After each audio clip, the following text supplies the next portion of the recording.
시체가 나타났다. 월요일 아침, 평소와 달리 발걸음이 무거웠다. 회사에 가기 싫어 죽겠다. 월요병이니 뭐니 하는 그런 사소한 문제가 아니었다. 지난 금요일 퇴근할 무렵 감사부에서 받은 이메일 때문이었다. 간단 명료하게 월요일 아침 곧장 감사부로 오라고 쓰여 있었다. 무슨 일 때문인지 모르지만 짐작하는 바가 있었다. 모두 다 김 과장 때문이다. 왜 하필 오늘 출장 간 거야? 죽으려면 혼자 죽지. 나까지 끌어들여가지고. 다리 앞 횡단보도 앞에서 걸음을 멈췄다. 목덜미를 타고 땀이 한 방울 흘러내렸다. 어제 소나기가 쏟아지더니 아침부터 후텁지근했다. 저 멀리 태양이 구름옷을 벗자마자 햇볕을 강렬하게 내리쬐었다. 눈을 찡그릴 수밖에 없었다. 문득 언젠가 김 과장이 날 놀리던 말이 생각났다. 야, 넌 왜 이렇게 까맣게 생겼냐? 까매도 겁나 촌스럽게 까매 시골에서 반 매다 왔냐? 나도 모르게 몸을 움츠리고 옆에 가로수가 만든 좁다란 그늘 아래로 몸을 숨겼다. 예전에 오랜만에 만난 어머니도 그런 말을 한 적이 있다. 어딜 그렇게 싸돌아다녀서 얼굴이 그리 탔냐고. 걸어서 출퇴근한 것밖에 없는데 억울했다. 그렇게 낳아놓고는 도대체 누구 탓? 횡단보도 앞에 있는 다리만 건너면 곧바로 회사가 나온다. 처음 직장을 얻어서 이 도시에 내려왔을 때 가까운 곳에 남자 혼자 살만한 곳을 찾아보니 강 건너 원룸촌이 눈에 들어왔다. 주변에 아파트 단지가 있고 상가와 음식점, 마트도 가까워서 마음에 들었다. 강변에는 양쪽으로 산책로와 자전거 도로가 있고 체육시설과 잔디밭이 있었다. 강 주변에 편의시설이 없다는 것만 제외하면 한강의 축소판이었다. 사이즈뿐만 아니라 사람도 훨씬 적었다. 나는 그 점이 가장 마음에 들었다. 다리를 다 건널 무렵 다리 아래를 보니 강변에 노란색 텐트가 세워져 있었다. 기껏해야 성인 2명이 간신히 들어갈 수 있을 법한 작은 텐트였다. 월요일 아침부터 소풍 나오다니 팔자 좋다고 생각했다. 한편으로는 어제 소풍 나온 사람들이 소나기 때문에 접지 못하고 그냥 돌아갔나 싶었다. 그런데 위치가 이상했다. 다리 바로 밑에는 방금 건너온 큰 강과 만나는 조그마한 지류가 있는데 그 위에 주택가에서 종종 생활 쓰레기가 흘러들어 지저분하고 냄새가 난다. 또한 비가 많이 오는 날에는 주변 잔디밭까지 범람해서 잔디 상태도 좋지 못하다. 왜 하필 저런 곳에 텐트를 쳤지? 소풍은커녕 산책하는 사람들도 근처에는 안 갈 텐데. 다리를 다 건너고 회사가 눈에 들어오자 텐트 생각은 머리에서 사라졌다. 손으로 목덜미의 땀을 한 번 훔쳐내며 회사 정문으로 들어섰다. 초소 안경비 아저씨가 손으로 모자를 만지며 인사했지만 못 본 척 고개를 숙이고 발걸음을 재촉했다. 감사실에 노크를 하고 문을 열고 들어갔다. 회사 생활 5년 만에 처음 와보는 곳이었다. 사무실이 나올 줄 알았는데 뜻밖에도 응접실이 있었다. 사무실은 더 안쪽으로 문을 열고 들어가야 했다. 감사부장 포함 3명이 한 사무실에서 일하고 있었다. 감사부장이 나를 알아보고는 다시 응접실로 인도했다. 중년의 남자였는데 키는 좀 작았지만 체격은 다부졌다. 검붉은 빛깔의 얇은 입술이 특징적이었다. 머리카락은 염색을 했는지 아주 새카맸다. 뭐 차 마실래요? 여기 커피랑 녹차 있어요. 난 녹차 마실 건데. 전 괜찮습니다. 그가 종이컵에 뜨거운 물을 받아 녹차 티백을 뜯어 넣는 모습을 가만히 지켜봤다. 이경찬 대리, 우리 회사에 온 지 얼마나 됐지? 5년 됐습니다. 처음부터 구매부로 발령났나? 네. 김평수 과장이 사수였고? 네. 감사부장이 사람을 불러놓고 이런 일들을 모를 리가 없다. 인사과에 전화 한 번이면 다 알 수 있는 내용인데. 그나저나 어느덧 그는 말을 놓고 있었다. 그는 테이블에 놓인 녹차를 한 모금 마시더니 본격적으로 이야기를 시작했다. 거래처에서 투서가 와서 그래. 그동안 명절 떡값 정도는 챙겨주고 있었는데 이번에는 직접 요구가 왔다고. 금액이 좀 컸나 봐. 누가 얼마 요구했는지는 우리도 몰라. 그래도 감사부에서 조사는 해봐야겠지. 나는 아니다. 감사부장 말대로 거래처에서 인사치레 주는 돈은 몇 번 받은 적은 있지만 직접 요구할 정도로 뻔뻔한 인간은 아니다. 입사한 지 얼마 되지 않았을 때 거래처와의 접대 자리에서 김 과장이 오랜 세월 돈을 받아왔다는 사실을 알았다. 하지만 그걸 일러 바쳐서 일을 크게 만들고 싶지 않았다. 몇 번 그런 자리가 이어지자 거래처에서는 나에게도 돈 봉투를 건네었다. 모두 술에 취했고 분위기에 젖어서 거절할 수 없었다. 다음 날 술을 깨고 보니 양복 안주머니에서 봉투가 만져지는 시기였다. 뭐든지 과하면 탈이 난다고 했던가. 김 과장이 선을 넘었다. 야, 회사에서 이런 걸로 문제 삼으면 무조건 모르는 일이라고 잡아떼라. 알았어? 현금으로 받은 걸 자기들이 무슨 수로 찾아내 이런 재미도 없으면 월급도 쥐꼬리만큼 주는 회사를 무슨 낙으로 다니겠냐? 문득 귓가에 술에 취한 김 과장의 목소리가 들리는 것 같았다. 나는 김 과장이 시킨 대로 모르는 일이라고 말했다. 내 말을 들은 감사부장은 잠자코 녹차만 홀짝거리다 입을 떼었다. 받은 적도 없고 요구한 적도 없다. 네, 알았어요. 가봐요. 이렇게 금방 끝나나? 그냥 믿어주는 거야. 잔뜩 긴장했던 나는 감사실 문을 열고 나오며 허탈했다. 목덜미로 식은땀이 흘러내렸다. 근데 내내 반말해놓고 마지막엔 웬 존댓말 무슨 캐릭터가 저래. 김 과장에게 상황을 얘기할까 하다가 내일 출장에서 돌아오면 말하기로 했다. 퇴근길에 다시 정문에서 경비 아저씨에게 인사를 받았다. 나도 고개만 살짝 숙여 인사했다. 아침에 걸어온 길을 반대로 다시 걸어간다. 다리 아래에 아직도 그 노란 텐트가 세워져 있다. 아무리 생각해도 이상했다. 도저히 텐트를 세울 위치가 아닌데. 뭐, 내일도 아닌데 신경 꺼야지. 다음 날 아침에도 출근길에 텐트가 보였다. 일터로 향하는 발걸음을 재촉하는 사람들 밑에 홀로 세워진 텐트가 몹시 이질적이었다. 텐트의 아치형 입구가 마치 너희들은 일해라. 나는 좀 쉬련다. 라고 말하는 것 같아 괘씸했다. 퇴근할 때 한번 둘러볼까도 생각했지만 그 주변의 쓰레기 냄새가 생각나서 이내 단념했다. 내일도 아닌데 귀찮다. 사무실로 들어가니 김 과장이 자리에 없었다. 항상 나보다 일찍 출근하는 사람인데 없으니 뭔가 불안했다. 컴퓨터를 켜서 일할 생각도 못한 채 멍하니 앉아 있었다. 사무실 문이 열리는 소리에 고개를 돌리니 김 과장이 보였다. 그는 나보고 나오라는 손짓을 했다. 감사부에서 어제 너도 불렀냐? 네. 뭐라 그랬는데? 모른다고 잡아댔죠. 잘했어. 괜찮아. 야, 졸지 마. 구매부에서 떡값 정도 받는 거는 걔들도 다 알아. 그냥 이참에 좀 길들이려고 하는 거야. 끝까지 잡아떼라. 알았지? 나도 그럴 테니까. 그런데 과장님이 그러셨어요? 뭘? 누가 얼마를 요구했다고 하던데. 난 아니야. 야, 그동안에는 그쪽에서 주니까 그냥 못 이기는 척 받은 거지. 요구하긴 누가 요구해. 이 새끼 날 어떻게 보고.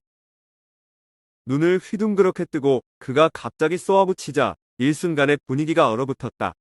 하루 종일 찜찜한 기분이 가시지 않았다. 구매부에는 김 과장과 내가 속한 내자 구매과와 다른 두 명이 속한 외자 구매과가 있다.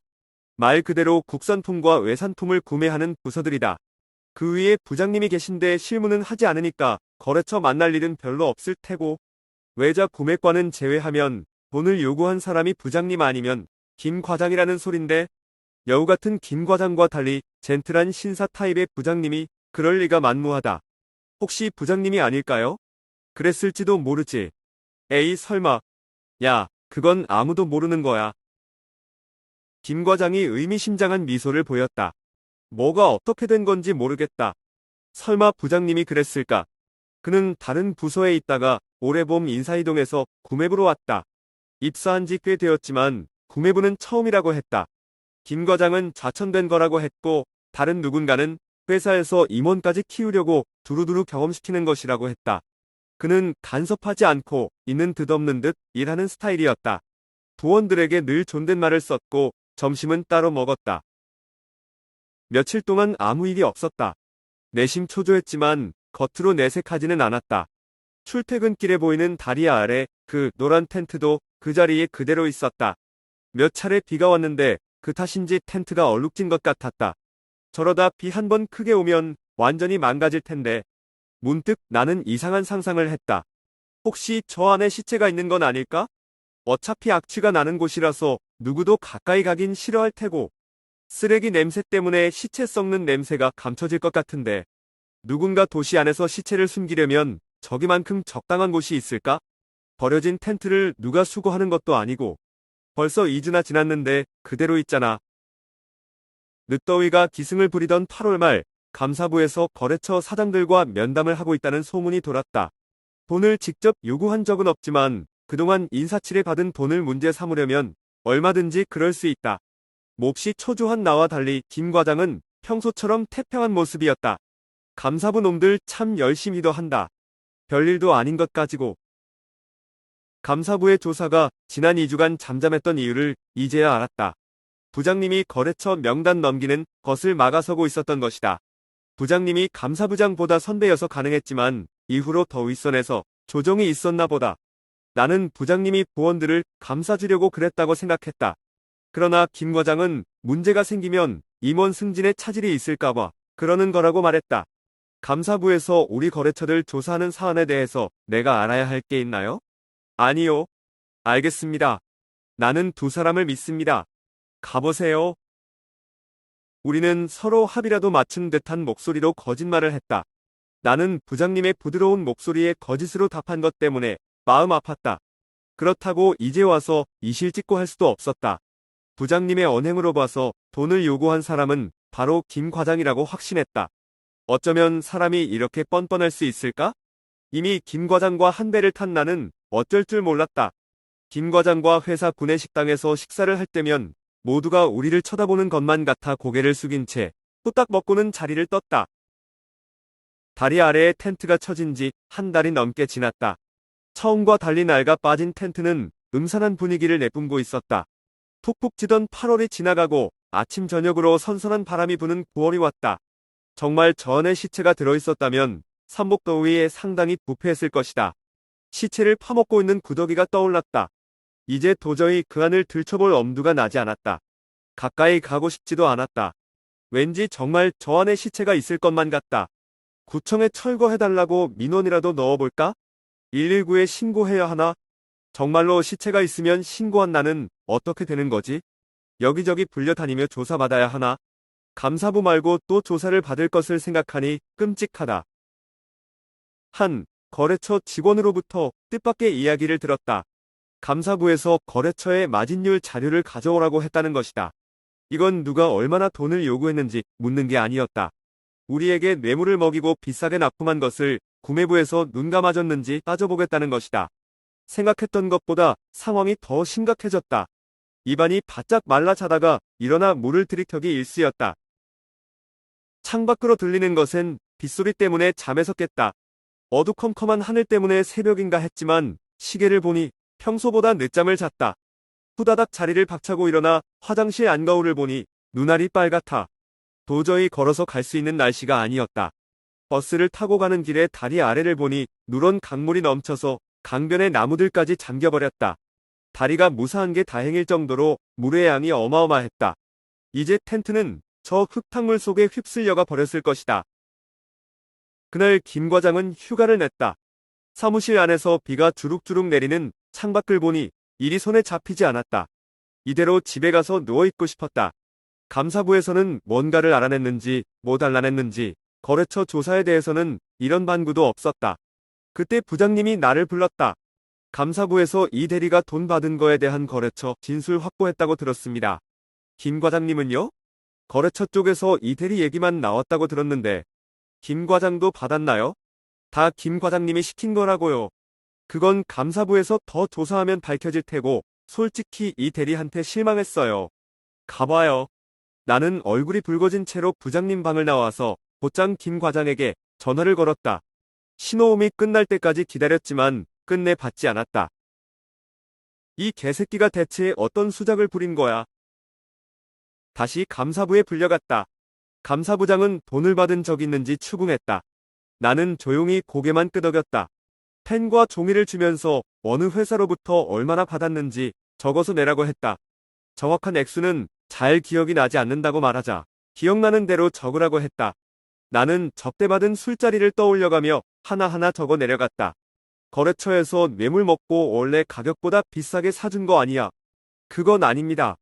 만약에 조사해서 밝혀지면 이 대리 잘리는 게 문제가 아니야.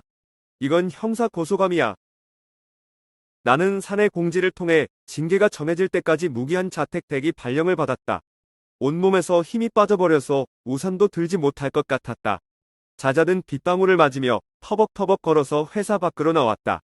문득 정문 초소 안에 경비 아저씨가 없는 걸 보고 다행이라고 생각했다. 내게 인사한다면 맞은살을 할 면목이 없었다. 다리 아래엔 불어난 흙탕물이 무섭게 흐르고 있었다. 지류가 흘러드는 곳에는 제법 큰 소용돌이가 일고 있었다. 다리 위에서 멍하니 한참 동안 소용돌이를 바라봤다. 집에서 다시 김 과장에게 전화를 걸었지만 받지 않았다. 다음 날 하루 종일 집안에 처박혀서 TV만 봤다. 라면을 끓여 먹고 냉장고에서 맥주를 꺼내 먹고 과자를 먹는 동안 두 눈은 TV에 가 있었다. 때때로 김 과장에게 전화를 걸었지만 받지 않았다. 사무실로도 걸어봤지만 출근하지 않았다고 한다. 거래처를 만나서 선수 친 게 분명하다. 어떻게 구워 삶았는지 모르겠지만 나한테 덤터기 씌우고 자기는 쏙 빠져나가려고 수작을 부린 것이다.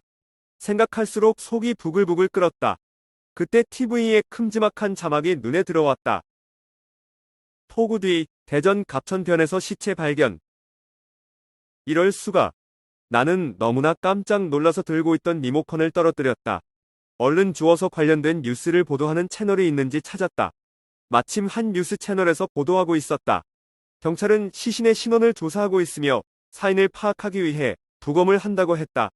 하지만 부패가 상당히 진행되어 어려움이 있을 것이라 한다. 왜 하필 강변에서 부패한 시신이 발견된단 말인가? 산책하는 시민들이 얼마나 많은데 그걸 오랫동안 발견하지 못했다는 게 말이 안 된다. 정말로 그 텐트 안에 시체가 있었던 것이다. 나는 확신했다. 다음 날 아침 나는 일찌감치 걸어서 회사로 향했다. 다리 아래로 보이는 흙탕물은 많이 줄어 강변 아래로 수위가 내려갔다. 노란 텐트는 사라지고 여기저기서 쓸려 내려온 나뭇가지와 쓰레기들만 가득했다. 다리 끝에서 강변으로 내려가는 계단은 접근 금지 테이프로 막혀 있었다. 나는 회사 정문이 보이는 곳에서 모자를 눌러쓰고 김 과장의 차가 나타나기를 기다렸다. 하지만 출근 시간이 훌쩍 지나도록 김 과장은 나타나지 않았다. 그날 저녁 강변에서 발견된 시신에 관한 새로운 뉴스가 나왔다. 시신의 머리가 없다는 것이었다. 취재한 기자의 말에 따르면 시신의 부패 정도가 심하긴 해도 백골 상태는 아니었기 때문에 두개골만 빠졌다고 생각하기는 어렵다고 했다. 팔과 다리는 모두 붙어 있었기 때문에 사체 훼손을 의심해봐야 한다고 전했다. 하지만 폭우 뒤 거센 강물 속에서 뭔가에 부딪혀서 훼손됐을 가능성도 없진 않다고 말했다. 경찰은 강의 상류부터 대대적인 수색을 시작할 거라고 밝혔다. 병신들, 상류엔 뒤져봤자 아무것도 없어. 텐트 이후에 하류를 뒤져야지. 다음날 아침에도 회사 앞에서 출근하는 김 과장을 기다렸으나 허탕만 쳤다. 집으로 돌아가려다 다리 앞 계단이 눈에 들어왔다. 접근 금지 테이프가 너덜너덜 붙여 있었다. 테이프를 잡아 가랑이 아래로 내려넘은 뒤 계단으로 내려갔다. 노란 텐트가 있던 자리에 섰다. 쓰레기와 나뭇가지만 널려 있었다. 악취가 진동해서 숨을 멈추고 얼른 자리를 떴다. 강가로 가서 주변을 살펴봤다. 흙탕물이 옅어지고 본래의 강물색을 점차 되찾아가고 있었다. 여기 어딘가에 시신의 목이 있다. 강가에 난 수풀에 걸려 있을 가능성이 크다고 생각했다. 나는 하류를 따라 걷다가 수풀이 나올 때마다 그 주변을 살펴봤다. 쓰레기만 걸려 있을 뿐 머리는 찾을 수 없었다. 그렇게 하루 종일 걷다가 녹초가 돼서 집에 돌아갔다. 그날 밤 평소에 친하게 지내던 거래처 직원으로부터 김 과장이 부린 수작에 대해 들었다. 나한테만 돈을 줬다고 말하면 나머지는 자기가 다 알아서 하겠다고 했단다. 우리 회사와의 거래가 중단될 처지에 놓인 업체 입장에서는 지푸라기라도 잡는 심정으로 김 과장의 말에 따랐다고 한다. 침대에 누우니 천장에 노란 텐트가 그려졌다. 마치 그 안에 누워있는 시체가 된 것처럼 꼼짝도 할 수 없었다. 피곤해서 잠이 쏟아지면서도 화가 나서 잠이 달아나는 이상한 현상에 시달렸다. 그 후 며칠 동안 아침에는 회사 정문 근처에서 김 과장을 기다렸고 낮에는 강가에 머리를 찾으러 다녔다. 기다리던 김 과장은 나타나지 않았고 머리도 찾을 수 없었다. 그러던 어느 날 출근하는 김 과장의 차를 발견하고는 잽싸게 그 앞을 막아섰다. 나는 내리라고 소리를 질렀다. 그는 처음엔 당황한 표정이 역력하더니 이내 차를 천천히 전진시키며 나를 밀쳐내려 했다. 출근하는 사람들의 시선이 느껴졌다. 정문 초소 안에 있던 경비 아저씨가 나와서 나를 제지했다. 그 사이에 김 과장의 차가 정문 안으로 들어가 버렸다. 이 개새끼, 잡히기만 해봐라. 죽여버릴 거야. 집으로 돌아와서 가득 차 있는 우편물 하면서 회사에서 온 편지를 발견했다. 긴장하며 천천히 열어보니 해고 통지서였다. 나는 화가 나서 그 자리에서 찢어버렸다. 곧장 집 밖으로 나가서 강변을 미친 듯이 뒤지고 다녔다. 그렇게 몇 시간을 헤매고 돌아다니다 너무 멀리 와버린 것을 알았다. 강을 따라 다리를 2개나 넘어온 것이었다. 해가 뉘엿뉘엿 지고 하늘이 붉게 물들어 있었다. 석양을 바라보며 집으로 가기 위해 가까운 다리를 건넜다. 다리 아래 얕은 강물에서 물고기 떼가 한 곳에 몰려있는 것을 발견했다. 주변에서 돌멩이를 찾아 던져서 물고기를 쫓아내니 어슴풀에 사람 얼굴 형상이 보였다. 이 새끼 드디어 찾았다. 나는 묘한 쾌감이 느껴졌다. 야비하게 생긴 얼굴이 꼭 김 과장 같았다. 그날 밤 나는 인터넷으로 노란 텐트를 주문했다.